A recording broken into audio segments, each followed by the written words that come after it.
वहिनी बाबूरावला पटक्याने उठवा, नाहीतर पप्याचा बाप सकाळी सकाळी शिव्या घालीन त्याला. बाबूराव, हो बाबूराव, लवकर उठा, आपण आपल्या घरी नाहीये. तुला झोपलेलं कळत नाही का ग? कशाला त्रास देतीस? आपण पुण्यात गणपती बघायला आलो तेव्हा तुमच्या मित्राच्या घरी राहिलोय रात्री, काळू मामाच्या घरी. आईला मित्राची बायको पण मला काळू मामाच म्हणती.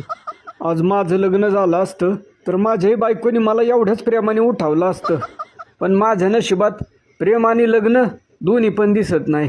थांबा, मी आता तुमचं नाकच दाबते. नाक दाबलं की बरोबर तोंड उघडतं.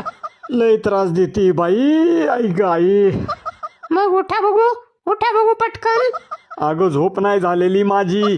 आई ग, लय डोकं जड झाले. जा लिंबू पिळून कोरा चहा कर माझ्यासाठी. अहो तुम्हाला काही लाज आहे का? आपण आपल्या घरी नाही, काळू मामाच्या घरी. लोकाच्या घरी कवर उतानं पडायचं, अजून उठायचं बघा. अहो उठा, पप्याचे पप्पा ओरडायला लागलेत. तू गब्बस बघू, ते बुकून बुकून होईन शांत. पाप्या, दाराच्या मागचं पायतान घेऊन ये रे. गणपती बघायला पुण्यात येतात का आमच्या उपकार करायला येतात? बघतोच्या बाबूरावकडं. आईच्या गावात सणासुदीचं पप्पा तापलं वाटतं. बया,